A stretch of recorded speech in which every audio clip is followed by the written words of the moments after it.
Today we have Jonathan from MBC Auto Care in Miami, Florida. Welcome to Repair Shop Wrecking. The race is zero. How are you, Jonathan? Hey, I'm doing well, man. Happy to be here. Awesome. So let's just go ahead and tell me exactly what you do. Break it down. I'm excited to talk about Ferraris and all that crazy shit you work on. So let's talk about that, and then we'll talk about some shop life and all that stuff and your perspective on a few controversial topics that people always don't want to hear about. Absolutely. I'm down to get into it, man. I've been following you for a while, and I was like, man, you know what? Let me reach out to him and see if we could do something, because these conversations are one that only guys like us understand between each other. People, even the technicians, even guys involved in the industry that are deep in it, but are not owners, they have no idea what we go through. Ask them, though, on my post. They know exactly what to do. They don't need service advisors. They need kiosks. They shouldn't have to write their own stories. Shop owners make too much money. Well, and they believe we're all millionaires. They think that, hey, because you own the shop, you're the one that's making all the money and you've got it easy. But at the back end, we're the ones that are taking all the brunt. That's the truth. Amen on that. That's for sure. So what do you guys do at your shop? So I'm a third generation owner of MBC Napa Auto Care Center, which we're a Napa Auto Care shop, which you should be, familiar with. They give you all the pro image branding and all that stuff. And when my grandfather and my dad were working together, cars back then were a lot simpler and repairs were a lot less tech savvy. So MBC was basically what my dad was doing, which is mufflers, brakes, and CV axles, CV joints. And for the most part, that's where we began. And then slowly but surely, as we started getting techs that had, knowledge and technological experience on certain vehicles, we started taking in Europeans. But for the most part, we stick to everything: repair, service, maintenance. We don't do body work. We don't get into auto glass, but we do window regulators and window motors, things like that. We'll get into certain maintenance aspects of transmissions. However, we don't get into the rebuild part of it. We do exchange them. If there's an engine, that requires a replacement, we'll exchange it, but we don't get into the machining part of, breaking the engine down and rebuilding it. For the most part, we're a one-stop shop when it comes to all mechanical needs, and we work on everything. It's not just the high end. We stick to everyone. So let's talk about this. This is something interesting. We had a joke when I used to work on Europeans years ago that BMW owners have a number one on their forehead. When they walk in, they think they should be first in line. They're the best. I have a BMW. You just don't understand how important I am. Let's talk about the different personalities of different car owners, because most people think rich people come in and you say it's $25,000 to fix your car. And they're like, okay, that's no problem. But most people don't realize that people with money are worse than people without money. 100%. So go ahead and take over on that. Miami has a special situation to it as well, because in a lot of places, the person that can afford this kind of a vehicle is because they can afford it and some. And in Miami, you've got a place where you've got guys that are, they've got roommates, maybe two or three, living in one unit. And some of these guys are splitting these cars in half. Some of them are putting them up on Turo for rentals, or they're brokering them out in the street using their personal insurance. So we see a mix of it all. I do get the wealthy that have the money, and then you get the guys that have the car and they've got the rope around their neck and they're trying to live the life to show everyone that they've got the money and they've got the watch and they got the clothes and they got the car and they have everything. So Miami does have a facade, and there's like a barrier that you kind of have to break with knowing who's really got it and who doesn't. And a lot of that is with how you price things, how you ask for deposits, having open communication with them, telling them, hey, just go to the dealership. But this isn't the majority of the case. It's just a situation that I experience personally a lot with customers that I deal with on a daily basis, that they got an estimate for, $12,000 at the dealer, $18,000, $20,000. And they come to me thinking that it's going to be 3 or 4, and it's a task dealing with it. But we have clientele that we've built up. So we've been 34 years in the business. I've been working with my dad, I'd like to say my whole life, because I grew up there. Every time mom and dad were at the shop, summer break, winter break, Thanksgiving break, after school, and I was always at the shop. So when I was full time, it's been at least, 15 years with my dad.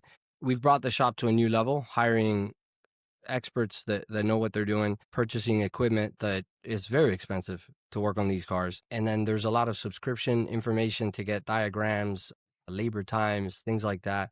So you kind of weed them out with pricing, and it's not ripping anybody off, but at the same time, not getting the reputation of being, he's so cheap. You go to his shop and you're just going to get it, for close to nothing, or he's going to charge you like a regular car. But yeah, I mean, I don't know if I answered your question though. No, you did. I don't think did. I? You in a kind of way. I mean, you're dealing with different budgets, and I mean, you kind of touched on that. With the guys that are, they're all show no go, and then guys splitting and renting the cars out. That's interesting. I never thought about that aspect. These guys buy these high dollar cars, and how do they get financed? Not to get off topic, but how do these guys get financed for a couple $100,000 car to rent it out? Well, I mean, obviously they know they're not renting it out, but you know what I mean? I have a saying that I don't think I made it up, but I say that Miami is a sunny place for shady people. And the thing is, honestly, I mean, we're number one in insurance fraud. Dealing with car insurances is a hassle all the time. The camera kind of switched up there a little bit. Yeah, I just kicked it. Apparently the cord is like hanging way the fuck down there. Oh, there I am. All right, perfect. Yeah, I've spent time in Miami. My son moved down there. He moved down there, and he was it Halito or Hialeah? Hialeah. Oh my God, the Cuban capital of Miami. Yeah, when he was in high school, got out of high school, he was going to go down there because we were just too mean to him, make him work at the shop. So he was going to go down to Florida and work for Apple and make millions of dollars. And we drove. We're like, we'll drive you there. And he stayed with a couple of guys, and he's still down there. He's married and He's lives in here in Fort Miami. Pierce. Oh, well, in What's Fort that? Pierce. Okay. Yeah, he moved quite a ways away from that, but yeah. But I found Miami super expensive, Yeah. dirty. Yeah. I mean, it's got nice beaches, but like when you really start looking at the nightclubs and stuff like that, I was like, wow, it's kind No, of great. Miami, it gets tiring. It really does. I mean, you've got such a crowd that's ambitious, which I mean, it's good to a certain extent, but everybody wants to be a millionaire without being a millionaire, and everything is hectic. It's unorganized. I mean, I always say that the beautiful thing that Miami has, the thing that makes it wonderful, is how close it is to the United States. It's like right there. You can just drive a couple hours and cross the border into the U.S. But Miami is not not the United States. That's hilarious. So let's talk about diagnostic charges, how you pay your guys, and do you charge the diagnostic fee on top of the repair? Because one of the conversations that I have over and over again on my podcast, as you probably know, is when somebody comes to my shop, it's an hour per problem. If I could fix that problem within an hour, we'll go ahead and take care of it for you. If not, we'll give you the write-up of where we got and how much more time we need. And the one thing that people always say is, well, will you roll that hour into the repair? And my answer is always like, no. A lot of shop owners will be like, oh, absolutely. And they'll just raise the job up an hour and kind of not be transparent. How do you guys do it there? Because you guys are obviously your drivability complaints and stuff like that have to get quite time consuming like ours in the diesel world. Well, I have to be honest, and when it's my father or myself that's dealing with a customer, especially a customer that's been a long time customer, we kind of already go into the job knowing that they're gonna say yes to what we do. So we kind of don't. It's not that we're not being transparent, but we'll just not advise that we're adding 2 hours for diagnostic time prior to giving them the estimate. You know what I mean? We'll just call Right. straight up with an estimate. And this is what it is, and this is including everything we've done so far. This is all in. Now, when we've hired service advisors, and I'm going to be honest, I'm currently going through a rough patch with that because it's one guy after the next. I've had 3 guys this year so far. And when it comes to that, I don't have the interaction personally with the customer that they're having.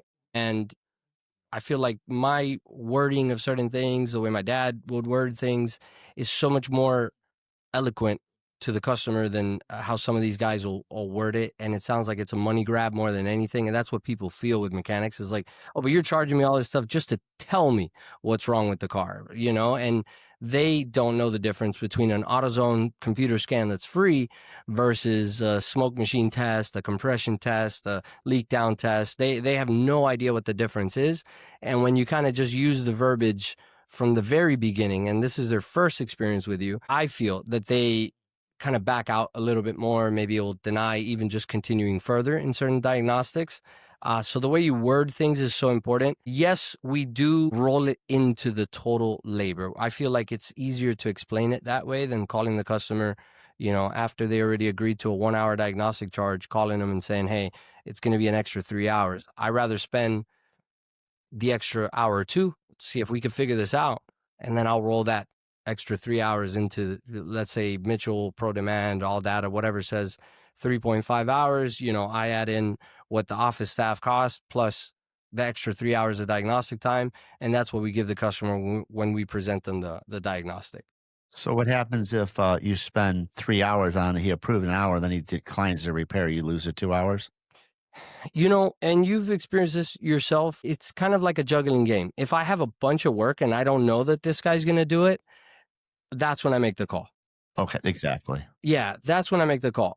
But if I've got a guy that when I've called him in the past, he's like, is it ready? And not how much, when, you know, he's just like, hey, you're calling me because it's ready? No, I just wanted to give you the price. Go ahead and do it. You know, and I know that customer already. I know that I'm going to spend the 3-4 hours, whatever it takes to figure out if it's a plenum gasket leak, if it's a vacuum leak somewhere, whatever the case is, he's going to pay whatever I ask. Absolutely. I'm talking about the guys that you really don't know because I'm trying to get to the point where, you know, people lose money going ahead and doing more drivability than they probably should. And then the guy says, oh, I don't want to do it.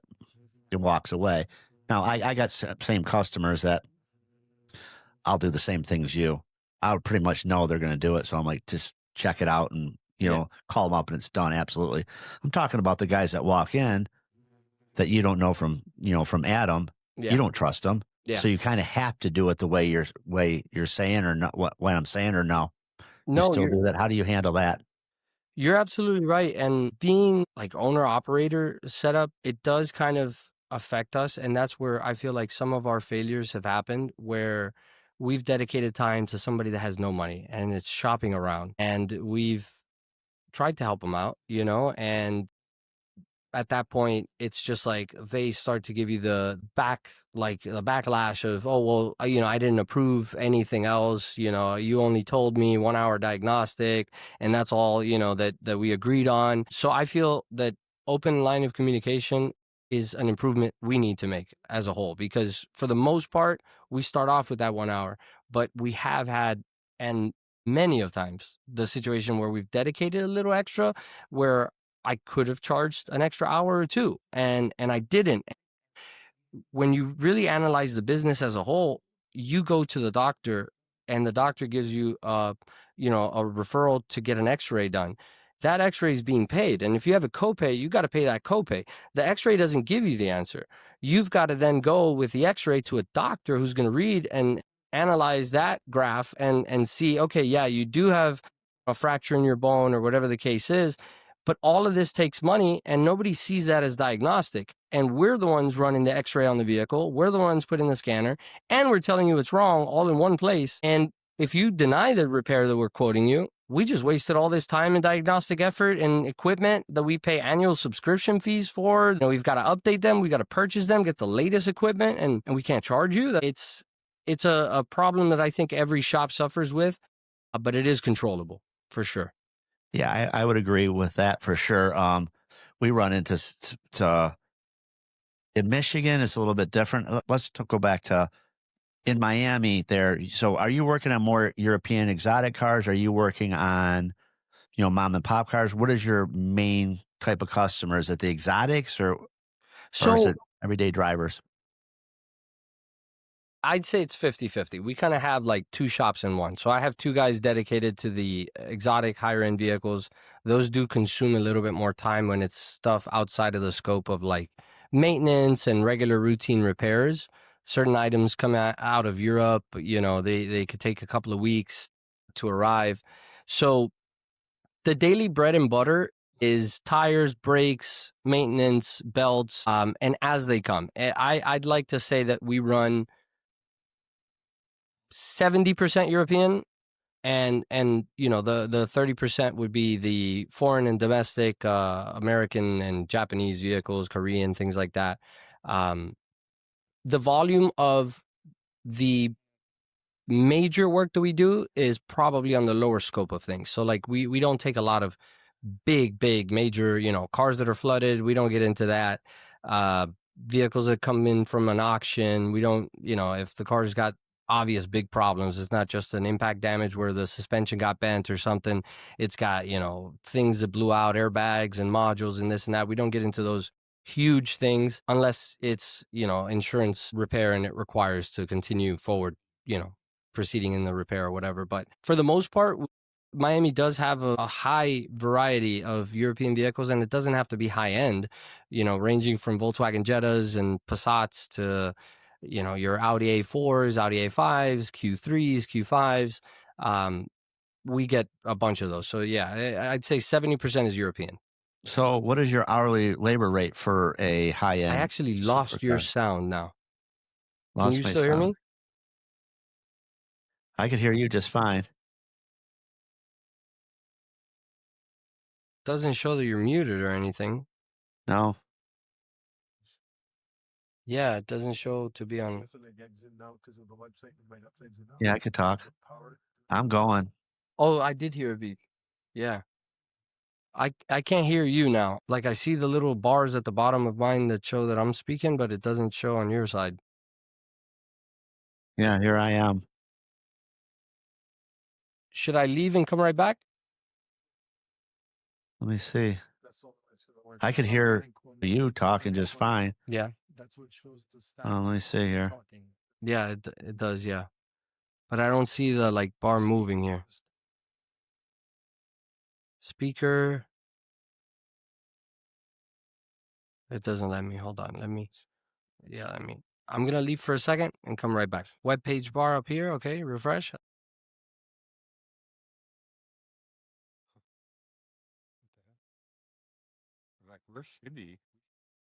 Yeah, we are. Oh, there we go. I hear you now. Okay, good. I don't know what That was happened. weird, huh? Yeah. So what's your hourly labor rate there? Do you charge more for the Europeans versus the mom and pop cars? I do. So for European vehicles, it's $250 the hour, and we're doing $165 labor hour for just the regular walk-in, regular vehicles. What do technicians make over there in Miami? Like your obviously your $250 an hour labor rate. What do your techs make? The exotic techs? You can tell So, me an estimation. You don't have to spill your guts online. well, I don't mind sharing it. For the average tech, even when he's working on regular vehicles, it's $33 the hour, which would be the flat rate portion of it, and it depends on how many hours they do. So 8 hours a day of labor, if they could produce that, they're making upwards of $260 a day. Now, when it comes to exotic vehicles, we're paying them at 45 the hour, but the hour totals sometimes tend to be significantly more. And they could do a job where I only charged 4 hours, or I'm sorry, I charged 6 hours and they did it in 4, and they get paid at the 45 and they get paid the 6. Just So like regular flat rate, yeah. yeah, and on average, our techs are making, I'd like to say, about $2,000 a week on average consistently. How many cars are you guys doing a month? It fluctuates a lot, but I'd like to say that in a month, I mean, man, it's hard to give it an exact number, but between 100 to 150 depends. You got There's a 4 lot of techs, you said? We have 5 techs. 5 techs? Yeah, 5 techs. Okay. Wow. So let's talk about maintenance on some of these cars. I keep wanting to go to the exotic cars because I've really never talked to anybody about them that works on them and stuff like that. The Porsches, the Ferraris. Do you guys work on Ferraris and stuff like that? Absolutely, yeah. So let's talk about some of the maintenances because we all see them on TikTok or on YouTube. We're watching the Bugatti that's got, a $300,000 maintenance. Well, so I always had the mentality that it's just a car. I want to see what makes them tick. Right. At the end of the day, a lot of these vehicles, as I went, so I never specialized in any of these cars. I never worked at any of the dealers. I did an apprenticeship at Mercedes-Benz. And that's about it. After that, I've been my whole life with my dad, and we started getting in certain of these vehicles. I, in reality, you start to realize that, for example, Volkswagen Auto Group owns Porsche, Lambo, Bentley, Bugatti, all these major brands. And 90% of these items interchange for a counterpart. So I started getting, part numbers from, let's say, a Lamborghini Huracan. They cross over directly without any problems to a Audi R8. And it takes the same 5.2 liter V10. It's got the same brake pads, the same caliper, the same rotors, the same alternator, the same control arms, the same every single little component, except for, Holy crap.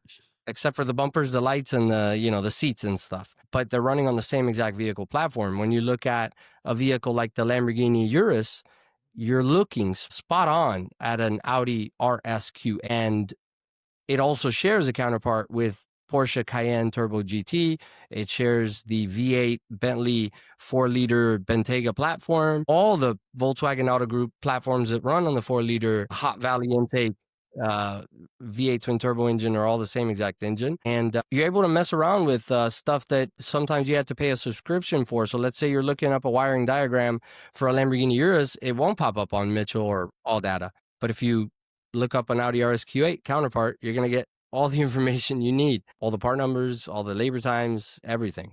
And it's little secrets like that. This, I feel more of spilling my beans than talking about the mechanics labor, because these are the secrets that'll save thousands of dollars, really. So you can basically buy the cheaper parts and sell them for the higher price. Is that yeah. Well, Makes sense. I think it's a win-win. I don't like to abuse either. I like to be transparent. And if I got, which just happened to me the other day, a fuel pump for one of these vehicles was $2,547. Holy cow. And I was able to cross it over to a Volkswagen Atlas, and it was $630. And, the list price, I think, was like $3,100, something like that. And I showed the customer the quote from the actual Bentley dealer of what my cost was. And I explained to them, hey, all of these transfer over to counterparts, and I can receive this part for $200 cheaper than my cost at this dealer. So I saved the customer not only the list price, but I got a markup that is incredible compared to what I would have made if I would have purchased it at the actual dealership that would have just brought me a black and white box that says Bentley on it, as opposed to the one that I received says Audi and Volkswagen on it and shows the Skoda and Seat logo. That's literally the only difference, is the box that it came in. That's insane. And one of them was telling me it's coming out of England. This is going to be in 5 to 7 days. The other one was in stock at the dealership, like maybe 30 minutes away from my shop. Talk about know your value. The bottle of water is $1 at Walmart and $90 at the freaking sports arena, right? 150%. I mean, same Now- thing. Now, don't get me wrong. There are certain items that are non-interchangeable, like Rolls-Royce and BMW. They are the same company. So when you're looking at your Phantom, the Phantom and the Cullinan have their unique parts about them, but the Ghost, the Dawn, and the Wraith, they all share counterparts with the BMW 760 Li. But if you need a headlight on a Rolls-Royce or you need the grille, that's a completely different story. Now, Right. if you need a starter, an alternator, a battery, brake pads, control arms, you can interchange. But when there are certain items, the suicide doors, interior components, body panels, there are certain items that you just can't do the mechanical interchange of the part number to. It's unique to Rolls-Royce, and then you just got to pay the Rolls-Royce price, and that's what it is. Yeah. Well, if you can afford a Rolls Royce, you could put a grill on it, right? Right? You should be able to, at least. You should. Yeah, right. be Unless able- you're a poser, which I'm You starting to realize should. in Miami, I need to start checking IDs and bank account numbers before I talk to Man, anybody. absolutely. And if you don't know the difference, you got a guy driving around a 2016 Rolls Royce that he just got because that's the one he could afford, and he can't even afford to maintain it. And you've got a lot of those guys. They come in looking like $1 million, but when it's time to pay, it's like, whoa, come on, dude. I got a Toyota Tacoma myself. I'm smarter than that, okay? Yeah, my best customer is usually the guy that comes in dirty with concrete dust on him and everything and says, "Fix it." I know he'll pay me. The It's the hard guy that worker. I've always said that has his hair slicked back and he's wearing the Submariner and all that, that he's broke, 100%. And I always look at it because I'm a watch guy. I always look at him like, look at that guy. It's a fake Rolex, and this guy's proud as a peacock. I'm like, he's broke. And you know what I mean? Just wants everybody to think he's got it instead of really getting it. Yeah, and like my dad told me a long time ago, if you have money, you don't have to go around telling people that they'll notice. Oh yeah, You know absolutely. what I mean? So let's talk about your struggle with service advisors because I have a thing going on right now that I did a post about the service advisors trying to get good stories written by the techs, right? So I was trying to tell people online, if you we use AI now at my shops, but if you get a good tech that can write a good story for the service advisor, he has a better chance of selling it. And everybody else online, these techs are like, we shouldn't have to write the story. We're doing their job. They make more than us. The tech should make all the money, and all that. And I'm like, most mechanics are introverts. Number one. 100%. Number two, none of the 90% of the mechanics I know, including myself, are not going to win a spelling bee or a grammar contest. Let's face facts here, okay? So for these guys to go, yeah, well, I could do a service advisor's job, but they can't be a tech. Okay, I'll agree with that. But 9 times out of 10, these techs cannot do a service advisor job. In my opinion, and I've done it all at my shops, service advising sucks. Okay, you're forward facing the customer. The customer's an asshole, and I try to explain it on one of my posts is you're not the one getting yelled at when you misdiagnose the car and it comes back an hour later, or he picks it up and gives you $3,000 and he makes it halfway home and it quits because you left something in there. But you'll sit there and you'll cry about the service advisor getting good review. Hey, Kevin over at Garrett Auto and Truck took really good care of me, fixed my car right the first time, blah, blah, blah, right? Yeah, he gets that, but he also gets the phone call. Hey, you screwed up my car. They think the service advisor goes out and works on the shit, Yep. you know? Yep. So, Absolutely. so let's talk about service advisors and how you feel about it because you've gone through 3 of them this year already. It's driving you nuts, it sounds like. It is, and part of it is like what you said. Customers can be jerks, but one thing that I grew up knowing is in this industry and in every industry, but in our business, it's not like when somebody goes into the mall or goes into a Foot Locker and they're spending $600 and they walk out of there happy because they just spent $600 on something they wanted. Whenever I do high performance upgrades, I mean, these guys are thrilled to spend 5, 6 grand, 10 grand on these cars. But when there's a problem, that's when everybody doesn't want to spend the money. They don't like their car. They don't want it. They might sell it. Everybody's always selling their car. That's what they always sell us. And we're in the bad news business. A lot of people, they got stranded.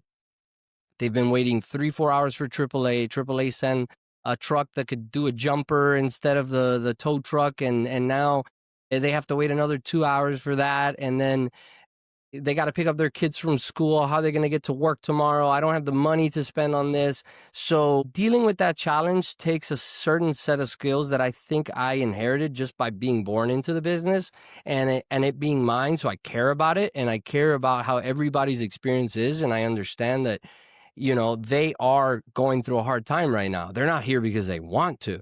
They're here because their car's giving them a problem, unless it's an oil change or whatever. But it's so much more about attitude than it is about doing the perfect repair because nobody's perfect and people don't expect perfection. They just want it obviously to go right the first time and not have any hiccups. But when there is a hiccup, you actually posted a video the other day that I can relate to so much where you talk about, if your shop's profitable enough, you can afford to spend $300-400. I think you were talking about a brake line that you guys had to move to install something on a truck, and the line started leaking the next day, and you brought it in, fixed the truck, and that was it. And we do this on the daily basis. And in this business, you got to have one suitcase, so to speak, with the money of the profits, and another one to cover up the headaches and the mistakes that are going to happen. And we deal a lot with these service advisors just either not having the best attitude, having to remember to remind them, which is double the work for me because sometimes I feel like I need to clone myself, and I avoid delegation just because I don't think you're going to do it as good as I can. I don't think you're going to make that call as well as I can. I know that guy for years. He's not going to know you. And the moments that I've let it be, and it's just like, well, I'm paying this guy. Let me just let him do what I'm paying him for. Let's give it a go. I always get the call later, like, hey, Jonathan, this guy told me this or that. Or when I dropped off the car, he said that, you guys couldn't touch it today, but you told me yesterday that you guys were going to get on it. And it's that lack of drive, I think, that I found in most of these younger guys, that they're entertained with their phones, and you tell them a list of stuff to do, and they'll walk in and you think they're on it. But after 2-3 hours, you're like, hey, what about that part? I forgot about, and Tell me about it. And I get it. I mean, it happens to me every day. I have attention deficit. I've never been, prescribed with it, but I guess from the symptoms, it happens to everybody. I mean, especially when you're trying to accomplish, you got 25 cars in your shop. You've got 5 guys you're trying to be on top of. You got 3 people in the office waiting, and you see your one guy tied up in a phone call that's like the dumbest thing ever, and you've got 2 guys waiting in the office, and it's like, dude, hang up that call, tell them you're going to call them back and attend these people. But you just got to come in and put on your superhero cape and just get on it, even though you got a million other things going on. And that's my struggle. Like I will definitely invest if there's DNA cloning, see if I can get a copy of myself.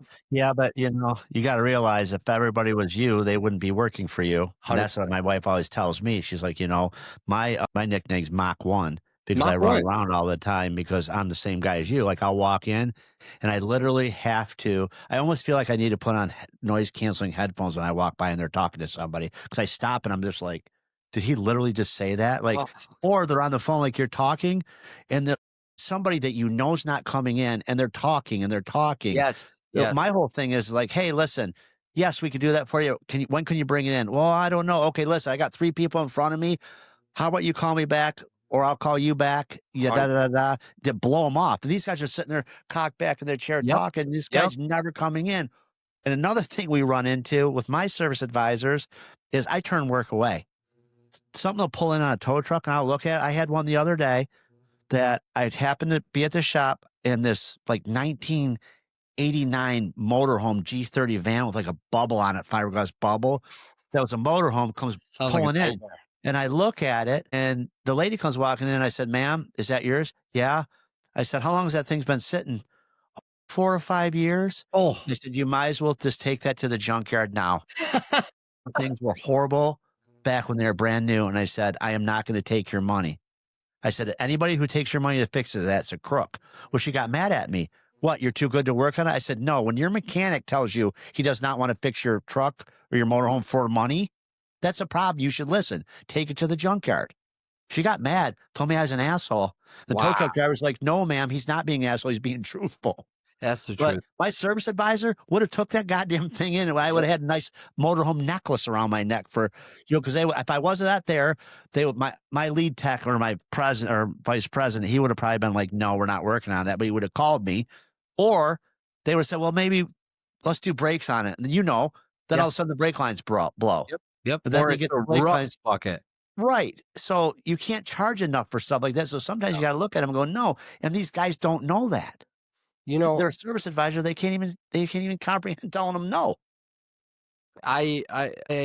When you read the Bible, you realize how much wisdom is in it. And it says that the wise person sees the calamity and runs. So, Exactly. And I do suffer from this because of clientele. When it's a certain client that decided to get into a project and then I don't want to send them away. And they've always, put the freaking footnote on it. I have always regretted it. And sometimes it has even ruined the relationship with the customer when I've gotten into a project just because it was them. And I don't normally get into this, but I did it because it was you. And then now it's kind of like I'm the bad guy. Totally. And that's where you kind of have to, saying no is such a blessing. And it really is, because you're doing yourself a favor, but you're also doing the customer a favor, because if they trust you with their vehicles, their day to day, and now they bring you this project that they decided to get in, you don't have to eat up their midlife crisis or whatever project they wanted to get into, and you don't have to satisfy everyone. And that's kind of like where I say it now, but I don't always practice what I preach. So, and Yeah, we that's, also talk a lot of shit on our podcast. yeah, I could say, you might be like, oh my God, this guy runs the most perfect shop. No, it's not the case. We just deal with everything with a stride, and we'll try to accomplish. If we get into it, we're stuck. We're not gonna be in the middle of it and just be like, I'll take this somewhere. No, if once we're in it, we're just like, we're in the mud. We just got to get out of the quicksand, and that's it. Yeah. I stopped editing my podcasts when I would do them, or my videos, because people are like, you edit them to say that you know how to say the numbers and you do this. So I literally leave my podcast unedited, and all the bloopers and misspeakings are in there, because yeah, I can see how I sound like a know-it-all. And I always tell people, if I sound like a know-it-all, go ahead and message me and tell me what I'm wrong about. I'm cool with that. Yeah. I call people out when they're wrong on social media, but I also say they're right. I could tell one video that the guy was wrong, so I tell him he's wrong, and everybody gets mad. The next video, I'm like, yeah, I agree with that. It's like black and white with me, Yeah. And same thing on my shop. If people think just because I have this repair shop marketing consulting and the podcast that my shops are perfect, yeah, bullshit. I have trouble. I had one this morning. You'll understand this. We had a 5.3 and a Silverado come in yesterday with a water pump all wallowed out on it. We sell the guy a water pump, and we pull the water pump out. We look at the housing. The housing's good. That housing that always goes bad. That's about 85 feet long. Thermostat and everything in it. Yeah. So the tech puts it together, and he's filling it up, and I'm watching, and it's pouring out of the bottom. I'm like, hey, that water pump or something's leaking. He's like, yeah, it wouldn't hold vacuum. I'm like, oh, put water back in. It was pressure tight. It's pissing out of the water pump. I'm like, wow. So we get the camera and look. It looks like it's coming out of the front seal of the water pump. Well, we pull the water pump back off, and I'm like, looking at it, I'm thinking, why did he put grease on the gasket? I'm like, that's weird. And I didn't think nothing of it. I'm like, okay, so water pump leaking. Well, come to find out, the water pump came from the auto parts store. It looks like somebody put sealant on it, put it in a vehicle that leaked. So they took it back out, and the auto parts put it back on the shelf. No. I'm like, are you freaking kidding me? So we got another water pump. It's fixed. But now I got to try to get warranty for taking that water pump on and off from the auto parts store because somebody didn't do their job. And then you've got the guy that just was wearing horse blinders. Yeah. Didn't see that water pump had been manipulated before. Like sometimes I have that situation where I'll have a mechanic put in the radiator, and it's got totally different connections. And it's like, dude, you had it out. Like, and I just, what I do? I don't get mad because I'm the one that's affected. It's human imperfection, and I take everything with a stride. I try to brush it off, because once I get upset, it kind of affects the rest of my everything. Sometimes I've been in a mood where I just got the worst news ever. Somebody just backed into a car right here, but I got a customer walking through the door, and I just got this news. Oh my God, okay. Hey, good morning. How are you? How is everything? I'll be right back. And then you got to walk out the door and deal with this crap that just happened here in my shop this morning. And, it's imperfection on everybody's side. The guy at the parts store, your tech for not looking at the part that's the incorrect part. And then at the end of it, who suffers? Us, because now we got the ticking time bomb, the vehicle that's on the lift, the customer that was already notified his car's going to be done today. And now let's run and do the whole thing we just did all over again. And maybe we can get one of those Sancio claims and get paid 30% or 40% of what it's actually supposed to be.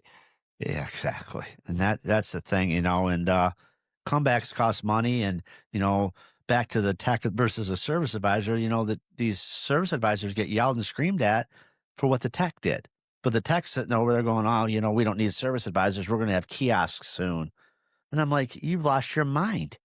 Like, it just blows my mind on these posts what some people's reality is. It is they have no clue about being a shop owner. Where, on one of my posts a couple weeks ago, I talk about Christmas Eve and New Year's Eve and holidays. I close because on Christmas Eve, couldn't tell you how many Christmas days I'm sitting there ready to throw up because something happened at the shop the day before, and I have to go the day after Christmas to deal with it again, and it just ruined my day. Yeah. Being a shop owner is not an easy task, and I'm gonna tell you something else. being a service advisor is not easy. I would have to say the second hardest job in a shop, in my opinion, and is a service advisor. 100%. You know, because you got to deal with the parts people getting wrong parts. You have to deal with the techs bitching at you because you're costing them money on the wrong parts. And you're like, hey, I didn't even order the wrong part. The auto parts store did. And then the water pump comes in and the tech puts it in and doesn't realize it's already been in, which he should. That costs you money. It just goes on and on and on. And So they got to shuffle somebody walking in the door. So right now it's like, hey, we got the wrong part on this car. Cars on the lift, cars taken apart, mechanics sitting down. And now how do I juggle this right now where I've got somebody that just walked in that I have to attend and I have to source now the part for this car. And when you know how it is, if Napa doesn't have it, now let's search elsewhere. Let's see who else got it. Does Advance have it? Does WorldPack have it? Does, even AutoZone have it? Like this part. And they've got to juggle a lot. They really do. They're getting a bunch. And that's kind of what I was alluding to with the bad news business is that nobody's in a good mood when they come in. And when something goes bad, it goes extra bad for these people because they already didn't want to spend this money. They don't like the mechanics. They don't like this experience. You kept my car for 2-3 days. Even if you were nice, even if you were smiling, the mechanic is not a place you want to go. It's like the dentist, but at least at the dentist, you generally don't have to pay, for the most part. But the mechanic is always costing you in every sense. It's costing you your car for the day. You need to Uber. You need to get around, rent a car. So being a service advisor is not an easy task, and it's not for everyone. Not at all. no, and let's talk about the mechanics going, oh, I could be a service advisor. Shit, that job is easy. They're overpaid. We're underpaid. We do all the work and they make all the money. What is your take on the mechanics?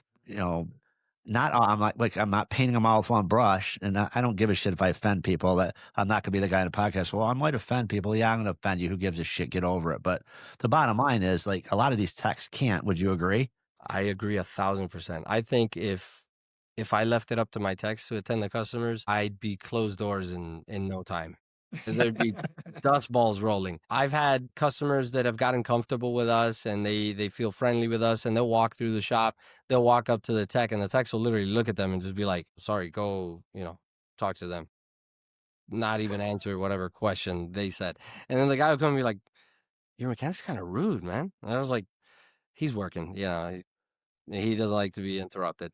It is what it is, and that's it. It's just like they have no people skills, but they've got skills I don't have. I'll tell you that. Like I've attempted. I'm a mechanic at heart, and I've done it, and I work on my own vehicles, and I have my own project cars. But to do it for my personal income, where my performance is the one that's responsible for how much I'm going to make or how much my potential of making is, I would be a terrible mechanic, but I've got a skill they don't have and they've got a skill I don't have. And that's where finding the right guy for being a service advisor is super important because you need a guy that knows the ins and outs of cars. This is not a business that you can say, and you have to speak clear and concise because they don't know what you're saying on that other side of the phone.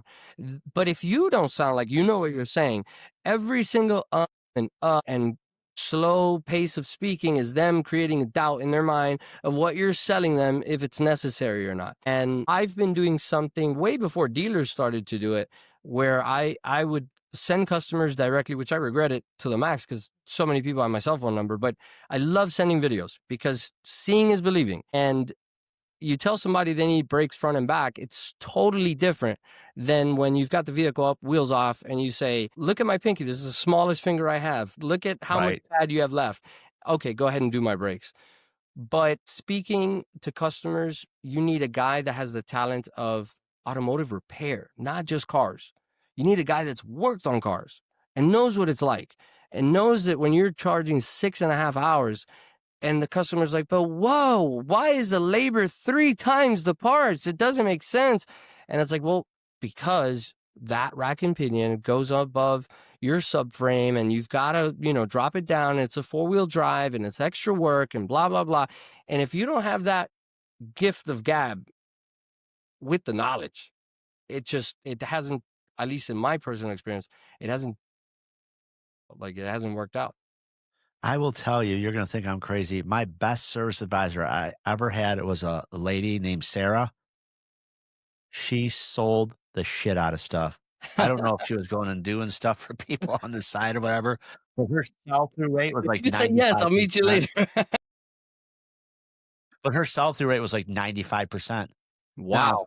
my service advisor now doesn't really know about cars, but I don't know if you heard me talk on my post. I started a GPT on chat with my shop, and we got AI learning. We programmed it. Our techs talk into a microphone at their computer.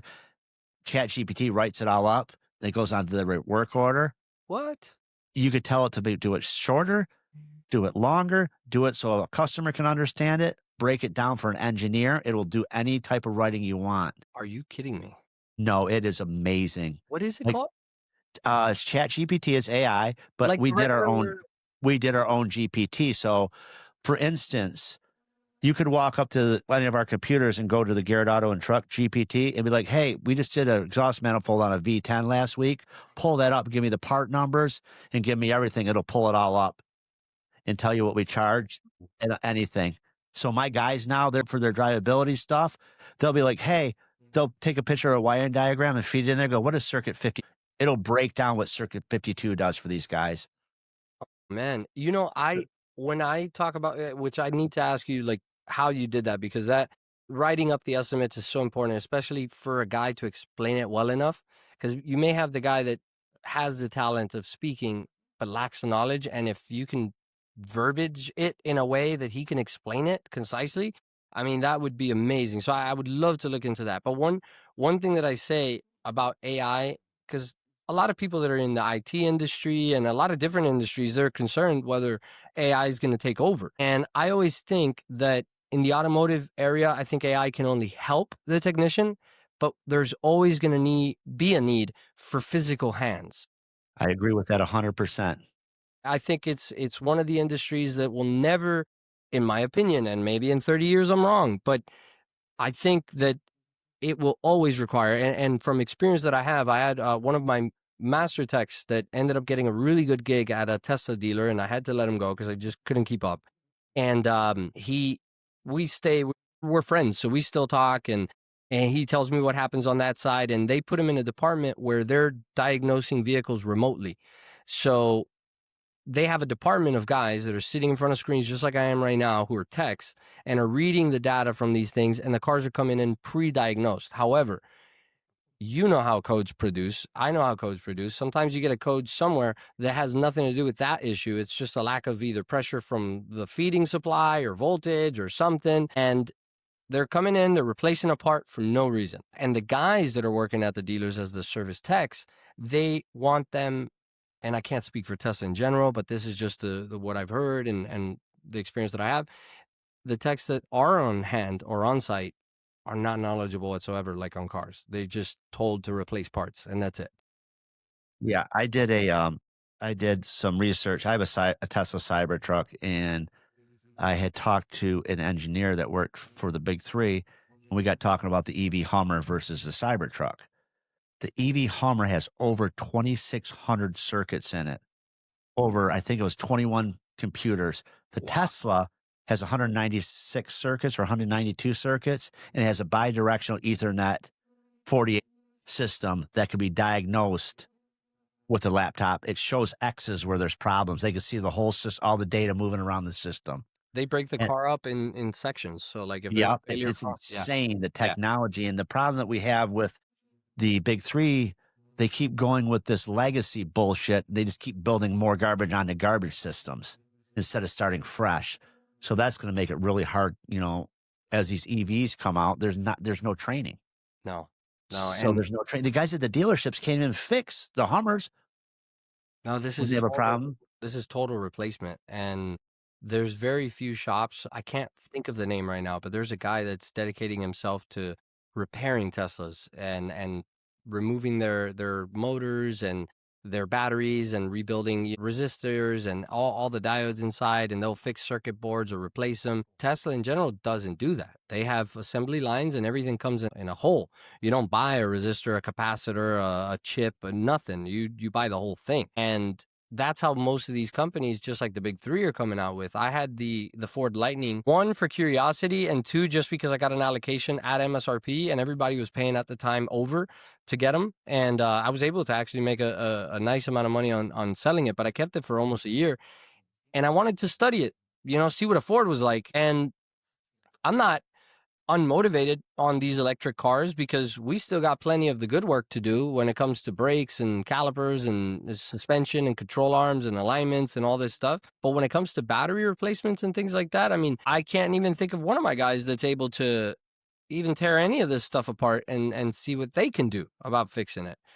So I feel like electric vehicles, it's just getting so overcomplicated, and they have these systems that nobody's going to be able to learn, because even if you study mechanics, I mean, there's no course that you can go to and get an ASC on how to rebuild the battery or how to do any of that. You just get the concept of how it works and the cells and this and that. I mean, unless you've been working on computers, but these are IT guys, that have been working on PC towers and things like that.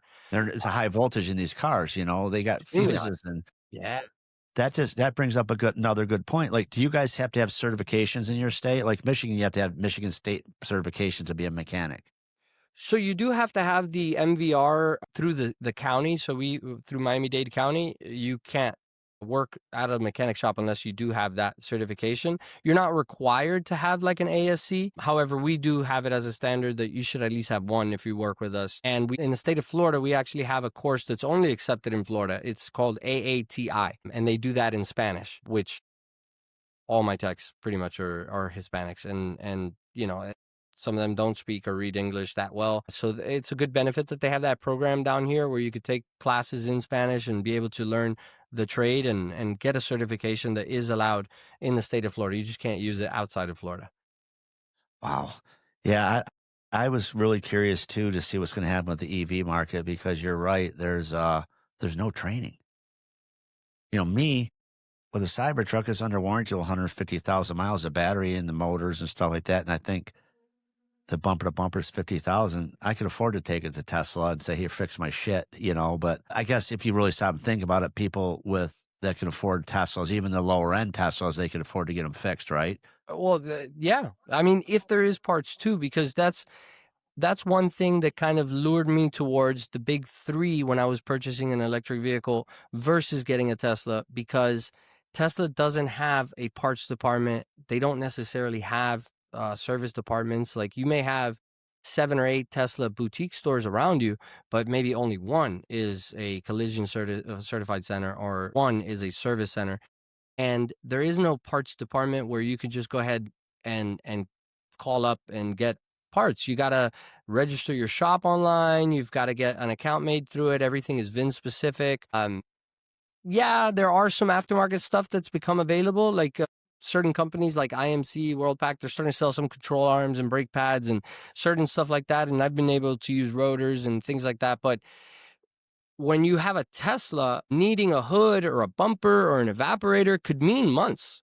It could very well mean months. But the peace of mind that I gathered from owning a Ford was like, well, Ford has a service department. They have a parts department. They have a manufacturing department. So if I have any need or a trouble of something that I need kind of quick, it's either going to be compatible with the regular F-150 to a certain extent, the control arms or whatever, but I should at least be able to get it faster if I needed it, and I didn't have to wait so long. Yeah, they've popped up. I remember we used to work at my shop. Tesla was taking these cars back and forth to California for warranty work. So we were working on their trucks and California trailers, or from Michigan. wherever it was back in the day. Yeah, like 8 Wow. years ago. Now there's 3 dealers around us that actually, And they have service? yeah, they have service and stuff Nice. like that. Nice. That was pretty good, but I never took the parts into consideration, to be honest with you. I never even thought about it. And my son and my son-in-law and my daughter have 2, and my son just bought one. So I guess we have 4 in the family. We'll find out sooner or later one will crack up. Nice. I mean, they are convenient, and Tesla, out of all of them, especially after having the Ford ownership, Tesla is the one with the infrastructure to be able to charge with ease and be able to travel around freely, because you have the option of the supercharging at the expense, and you're able to get charged quick. At the time when I had the Lightning, now they have an adapter, but at the time there was no adapter to use Tesla Right. Yep. Yep. Yeah. So I feel They actually now the standard that everybody was fighting over what the standard is going to be. Tesla won. So now everybody's going to have a freaking Tesla plug on their EV, which is going to suck for us Tesla owners, and, because the it's Tesla not just batteries are Teslas. 50% more efficient at charging. Now, I think the newest Hummer batteries are actually charged faster than the Tesla batteries now, like the new GM batteries. So it's going to be interesting next few years, as far as that goes. I found the inconvenience of the Ford at the time. Now I totally see your point. I never thought about it that way of like, yeah, every time you went to a Tesla station, it was only Teslas just parked up. So there was always a couple of free spots if there was one of those stations that have 10 plus of those charging units in them. And now you're gonna have your Polestars and your Hummers and Right. everybody in the Lightnings. But it was such a bad experience for me, on the other hand, to go to these Electrify Americas and all these other stations where they were only at Walmarts, and they had 6 stations and 4 of them are broken, and then 2 of them are busy with like 6 cars waiting in line, and you've got 13 miles left and you're 8 miles from home, and you're like, "Oh my god, what do I do?" Yeah, exactly. You're 100% right. I put a level 2 charger at my house, and I put one in Michigan. We go up north. I put a charger up at my place up north. So I drive 100 miles a day. So I charge the battery up to 80%. I drive around, whatever. It can go almost 300 miles, 270 miles or whatever. And then I come home at night after I'm done. Before I go to bed, I plug it in. Next day, I wake up with a full tank of Yep. gas. Yep. It's free. Now, I will tell you, early on, the Lightnings were horrible as far as horrible range, and they had nothing but problems. I remember they were just shit. They quit making them because they're such shit. I had to take it back to the dealer like 4 times. I didn't do the lemon law because on the last time that I went in, they were like, "Hey, somebody's interested in buying it, and they'll give you like 9,000 over of what you owe." And I was just like, "Do it, sell it, Right. sell it." I Right. got in. I got into a brand new Toyota Tacoma TRD, and that was it. I was like, you know what? Forget it. I'm going back to gas. Well, I really enjoyed having you on. Man, it was a pleasure. Yeah, so we'll have to do this again someday. And anytime you want to reach out on a post or whatever, message me. Let me know on the AI, and we could talk about that too. I'll show you some examples or whatever, and we'll Super go from interesting. there. Absolutely, man. Thank you guys for having me on, man. I really appreciate it. All right, man. Jonathan, have a great day. You as well, brother. Have a good Uh, one. Happy Friday. yeah, you too. Bye bye. Bye. You want to, yeah, upload. Yeah.